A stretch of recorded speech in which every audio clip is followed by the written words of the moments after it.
Olá, queridos, a paz do Senhor.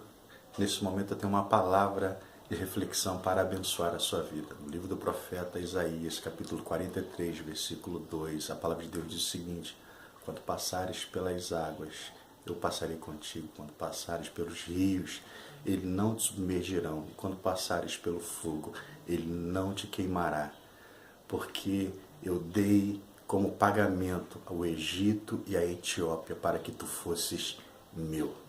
Esta palavra, o profeta, ele libera como uma promessa para a nação de Israel, para a nação de Judá, como algo que Deus tinha para esta nação, como algo que Deus tinha de especial para o seu povo escolhido. E Deus faz pelo menos 3 promessas aqui nesse versículo, nesta passagem.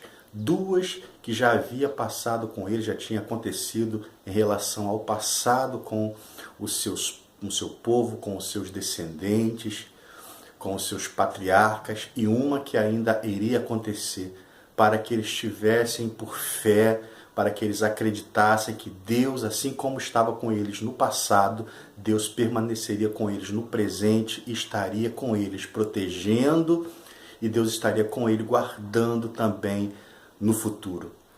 As 2 primeiras referências, as 2 primeiras promessas que já havia acontecido, que Deus ainda estava firmando promessa com a nação de Israel, era na época quando eles atravessaram o Mar Vermelho, onde Deus fala: as águas, quando passares pelas águas, eu passarei contigo. A nação de Israel estava saindo do Egito, fugindo de Faraó, dos seus exércitos, e chega à frente do Mar Vermelho.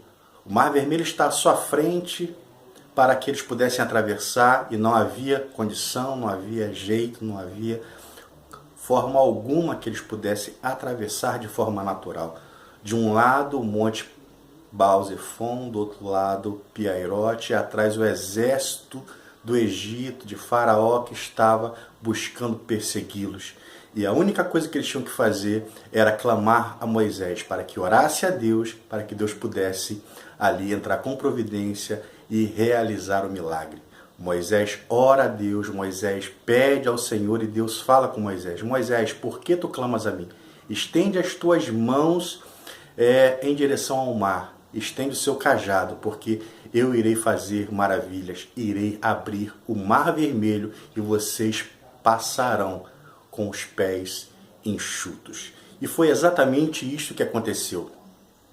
Aquela nação toda, aproximadamente 2.400.000 pessoas, que era estimado 600.000 homens, fora as mulheres e crianças, atravessam o Mar Vermelho com os pés enxutos. Isso fazendo referência para a nação de Israel, fazendo referência para nós. Muitas das vezes aparecem mares na nossa vida, aparecem águas na nossa vida, aparecem provações, dificuldades, e nós precisamos acreditar que Deus está conosco e nós não iremos submergir mediante as provas, mediante a dificuldade, mediante as provações.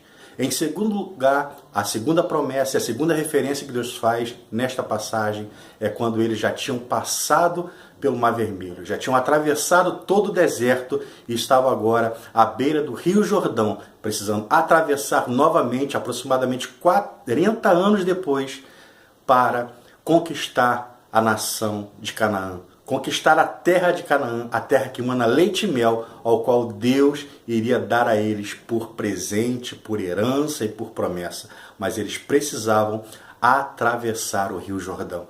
E o que é que Deus faz? Deus orienta para que primeiro vá à frente os sacerdotes com a arca da aliança sobre os seus ombros, pise as águas do rio, e assim quando eles fazem, a água para de correr, para de jorrar, e eles mais uma vez atravessam o Rio Jordão, estão de frente à nação, à cidade de Jericó, e começam a conquistar toda a terra de Canaã.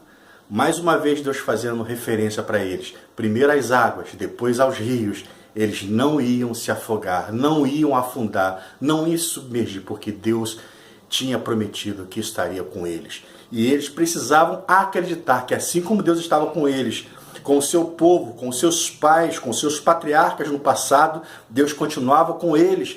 e eles não precisavam temer as dificuldades, as adversidades que eles precisavam passar e atravessar dali para frente.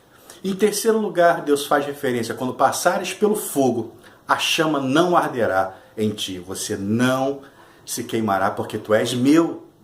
Deus faz referência, Deus faz uma promessa nesta situação, já no futuro, quando a nação toda é dizimada, quando eles vão viver em uma outra terra, em uma outra nação como escravo, já na terra da Babilônia, e ali tem pelo menos 4 homens, Daniel, Sadraque, Mesaque e Abednego, e eles são forçados a se curvar perante ao rei Nabucodonosor, mas eles não fazem isso, eles preferem adorar a Deus, e por causa desta atitude deles, eles são lançados numa fornalha ardente, quente, que é aquecida 7 vezes mais, mas ao eles serem lançados nessa fornalha de fogo ardente, a palavra de Deus diz que o próprio rei Nabucodonosor olha para dentro daquela fornalha e vê um 4º homem, um homem que era semelhante ao Filho do Deus Altíssimo. Daniel estava intercedendo, Sadraque, Mesaque e Abednego estavam dentro da fornalha. Apenas os homens que o lançaram sobre o fogo foram mortos. As cordas caíram queimadas, mas nem um fio de cabelo deles foi queimado, porque Deus estava com ele. Então creia, querido, se você passar pelo teste da prova da água, você não irá afundar nem submergir. Creia, se você passar pelo teste do fogo, ele não vai te queimar, porque Deus promete estar com os seus. Creia nesta palavra, creia nessa promessa de Deus também para a sua vida, em nome do Senhor Jesus Cristo, e seja abençoado pelo poder da palavra, pelo poder do nome de Jesus. Até um próximo vídeo, até uma próxima palavra, querendo Deus, em nome de Jesus.